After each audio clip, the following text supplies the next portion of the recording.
साथ लक्ष्मी। झारखंड में उत्पाद विभाग में सिपाही की बहाली के लिए दौड़ हो रही है, जिसमें शामिल अभ्यर्थियों की तबीयत बिगड़ने से अब तक 11 लोगों की मौत हो चुकी है, जबकि 100 से ज्यादा ऐसे हैं जो कि अस्पताल में भर्ती हैं, जिसको लेकर इस दौड़ की टाइमिंग और व्यवस्था पर कई सवाल उठ रहे हैं। झारखंड में मौत की दौड़, नौकरी की रेस में फूल गए दम, गर्मी या दवा ने ली जान।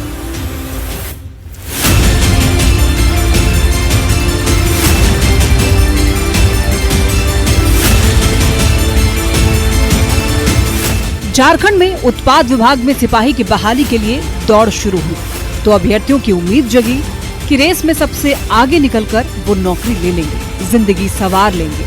लेकिन कई अभ्यर्थियों के लिए ये दौड़ मौत की रेस साबित हुई। जिंदगी की डोर टूट गई तो कई अब भी अस्पताल में पड़े हुए हैं, टूटे सपनों का हिसाब लगा रहे हैं। सबसे अधिक मौत का मामला अब तक पलामू से आया है, जहां 4 की मौत हो चुकी है। नौकरी के लिए मौत से भिड़ने वाले अभ्यर्थी इसके पीछे एक बड़ी वजह गर्मी और प्रशासनिक कुव्यवस्था भी मान रहे हैं। इसका आप पैसे से नहीं मतलब भरपाई कर सकते हैं, क्योंकि उसके पिताजी जो थे वो बहुत मजदूरी कर के उसको छोटा से बड़ा किया, पढ़ाई किया, और आज जब नौकरी के आसार में गया था और ऐसा हो गया तो ये हम मानते हैं कि मतलब दौड़ जो है वो मौत है। जब फर्स्ट बार बेहोश हुआ तो उस टाइम कोई ध्यान नहीं दिया, जब कोई डेट हुआ तब ध्यान दिया जा रहा है कि 10 बजे तक फाइनल करो और पहले 10 बजे से दौड़ चालू करो। तो कहाँ का सर? लंबा दौड़ होने के कारण बच्चों आपस गिर रहा है। 1 घंटे का समय है, 10 किलोमीटर का रेस पूरा करना। दौड़ में शामिल अभ्यर्थियों की तबीयत बिगड़ने से मौत का मामला सिर्फ पलामू तक ही सीमित नहीं रहा। झारखंड जगुआर में 1, गिरिडीह पुलिस लाइन में 2, हजारीबाग के पद्मा में 2, घाटशिला के मुसाबनी में 1 और साहिबगंज में भी एक अभ्यर्थी की जान चली गई। लेकिन मौत की वजह गर्मी के अलावे कई और भी चीजें बताई जा रही है।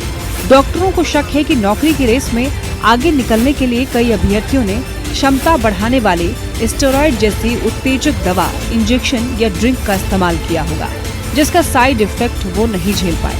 कुछ अभ्यर्थी भी ऐसा ही मान रहे हैं। सर मेडिसिन के कारण हो रहे हैं सर, मतलब कोई दवा ले रहे हैं, कोई दौड़ रहे हैं।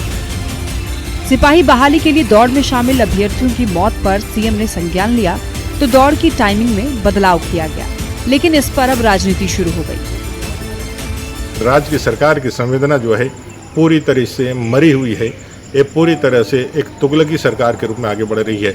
मेरा यह मांग होगा सरकार से कि जो पीड़ित परिवार है उनको अविलंब कुछ मुआवजे की घोषणा करे। अब जिनके साथ दुर्घटना घटित हो गई उनके साथ, उनके परिवार के साथ हमारी संवेदनाएं हैं, परंतु क्या कुछ किया जा सकता है, लेकिन इस पर राजनीति भी नहीं होनी चाहिए। हम बहाली लेने का प्रयास कर रहे हैं, हम नौकरियां देने का प्रयास कर रहे हैं, हम रोजगार मुहैया करा रहे हैं। स्वाभाविक तौर पे हमें यह लगता है कि यह राजनीति का विषय नहीं है, बल्कि यह गंभीरता का विषय है, और चूंकि भारतीय जनता पार्टी गंभीर नहीं है। झारखंड उत्पाद सिपाही प्रतियोगिता परीक्षा 2023 के तहत 583 उत्पाद सिपाही की बहाली के लिए अलग अलग जिलों में अलग अलग तारीख को दौड़ शुरू हुई थी और अब तक इस दौड़ में 1,27,000 से ज्यादा अभ्यर्थी शामिल हो चुके हैं, जिसमें 78,000 से ज्यादा सफल भी हुए हैं। लेकिन आखिर किन परिस्थितियों में अभ्यर्थियों की तबीयत बिगड़ी और इतनी बिगड़ गई कि मौत हो गई, इन सब का जवाब प्रशासन और विभाग को देना होगा। Bureau report, news 18। उत्पाद विभाग में सिपाही की नौकरी के लिए लाखों युवक दौड़ लगा रहे हैं, जिसमें बड़ी संख्या में दूसरे राज्यों से भी अभ्यर्थी पहुंच रहे हैं।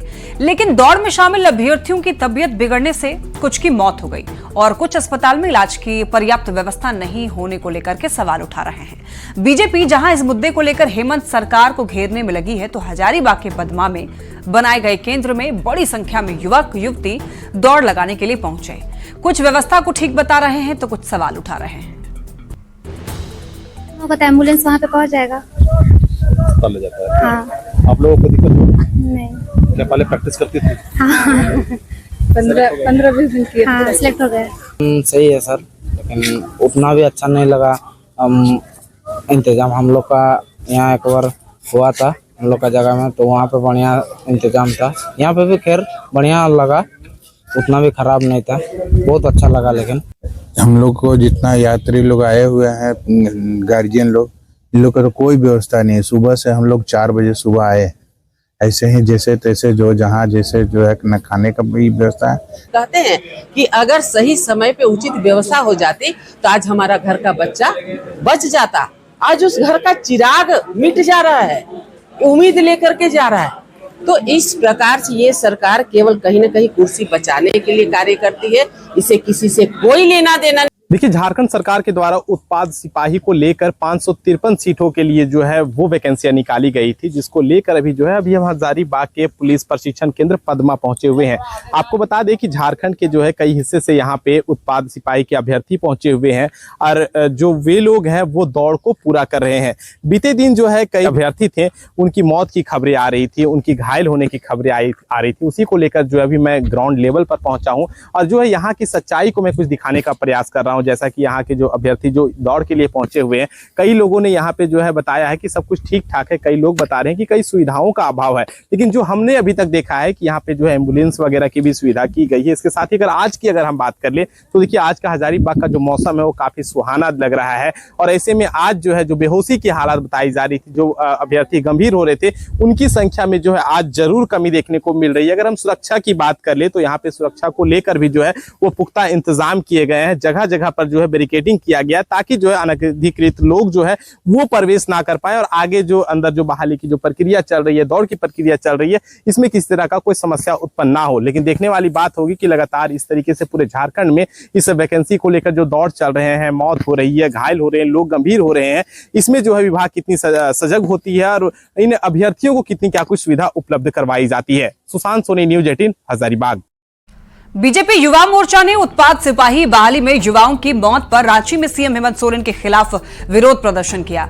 इस दौरान युवा मोर्चा ने हेमंत सोरेन का पुतला भी दहन किया। प्रदर्शन कर रहे युवा मोर्चा के लोगों ने हेमंत सरकार पर निशाना साधा है और सरकार से पूछा कि युवाओं की मौत का जिम्मेदार कौन है। उत्पाद सिपाही नियुक्ति प्रक्रिया में जिस प्रकार से बहाली के नाम पर बदहाली पहली बार इस प्रदेश में देखने को मिला और लाखों युवाओं को पूरे प्रदेश में दौड़ के नाम पर दौड़ा दिया जाता है और आज के डेट में 13 मौत अभी तक इस बहाली प्रक्रिया में हो चुकी है। आखिर 13 मौत का जिम्मेदार इस प्रदेश में कौन है और जो भी दोषी व्यक्ति हैं उन दोषी व्यक्तियों पर कार्रवाई कब कर रही है सरकार।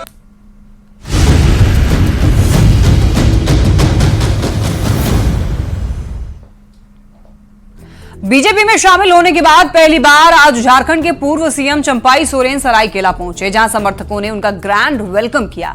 ऐसा स्वागत शायद अब तक उनके चुनाव जीतने और सीएम बनने के बाद भी न किया गया है। समर्थकों ने बैंड बाजे के साथ उनका शानदार स्वागत किया। कार्यकर्ताओं ने चंपाई सोरेन को फूल माला से लाद दिया। बैंड बाजे के साथ स्वागत में विशाल जुलूस निकाला गया और आतिशबाजी कर चंपाई सोरेन के फैसले का जैसे दिल खोलकर स्वागत किया हो। चंपाई सोरेन जेएमएम छोड़कर इसी 30 अगस्त को भारतीय जनता पार्टी में शामिल हुए हैं और इसके बाद किस तरीके से उनका भव्य स्वागत किया गया है, इन तस्वीरों के जरिए आप देख सकते हैं। जमकर आतिशबाजी की गई और फूल माला से उनको लाद दिया गया।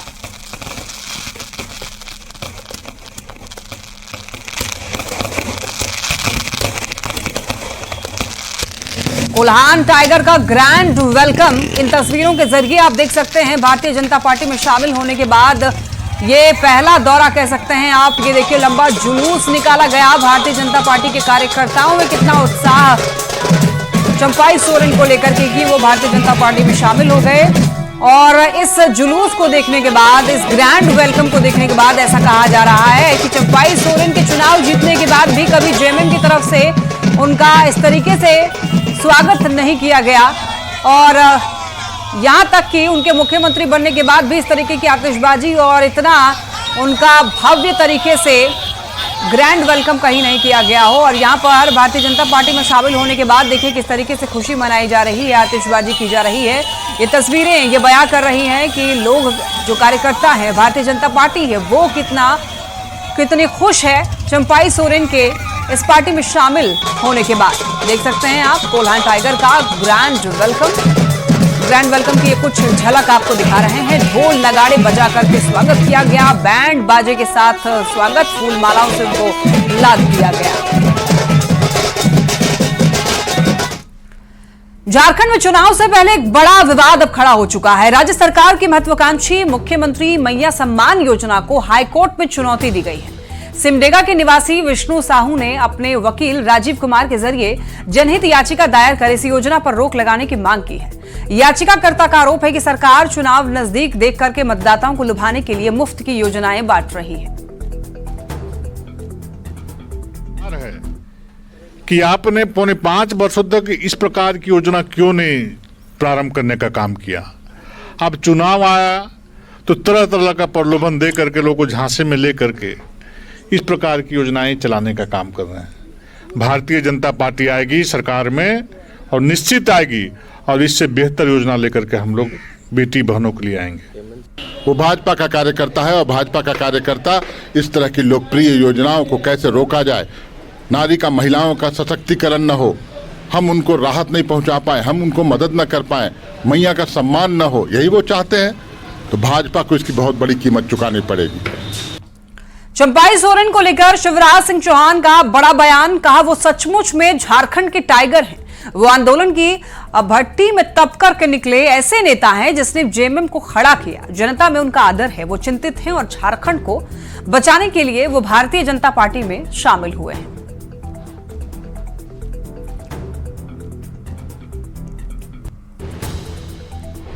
वो सचमुच में झारखंड के टाइगर हैं।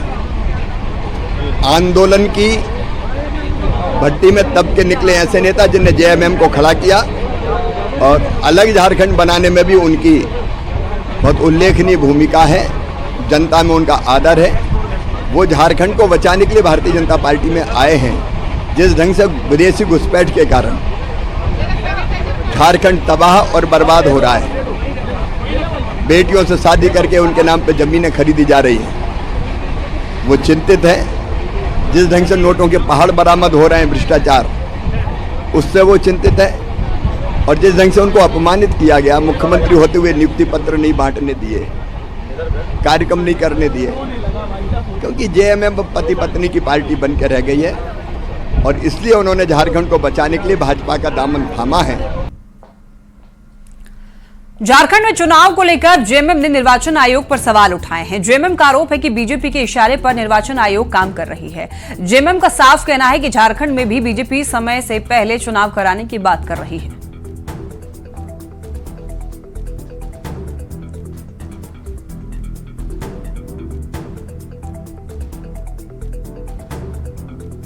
ये चुनाव आयोग के निष्पक्षता और संवैधानिकता पर एक गंभीर प्रश्न चिन्ह खड़ा करता है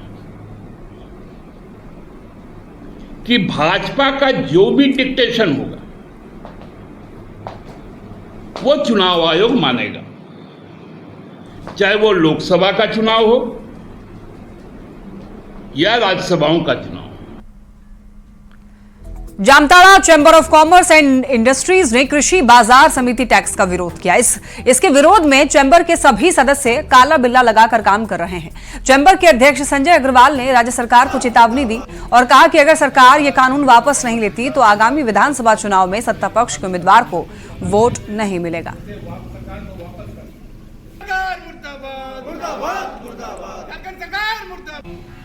जामताड़ा चैम्बर ऑफ कॉमर्स जिला परिवार की तरफ से कि सरकार इसे तत्काल प्रभाव से रद्द करे, नहीं तो सरकार जो भी नुकसान होगा उसकी सीधी सीधी जवाबदेही कृषि मंत्री और राज्य सरकार। काला बिल्ला अब ये कंटिन्यू चलेगा। हमारा व्यापारी जामताड़ा जिले के सभी व्यापारी जो खाद्यान्न से संबंधित है काला व्यापार बिल्ला लगा करके अभी अनिश्चितकालीन काम करेंगे और हम लोग इस के माध्यम से सरकार को चेतावनी देते हैं, सरकार की ईंट बजा देंगे। मालदा रेल मंडल के DRM Manish Gupta Godda railway station पहुंचे, जहां उन्होंने अमृत भारत स्टेशन योजना के कार्यों का जायजा लिया। इस दौरान उन्होंने निर्माण कार्यों की समीक्षा की और काम को समय पर पूरा करने का निर्देश भी दिया। बता दें, केंद्र सरकार स्टेशन के आधुनिकीकरण के लिए अमृत स्टेशन योजना चला रही है।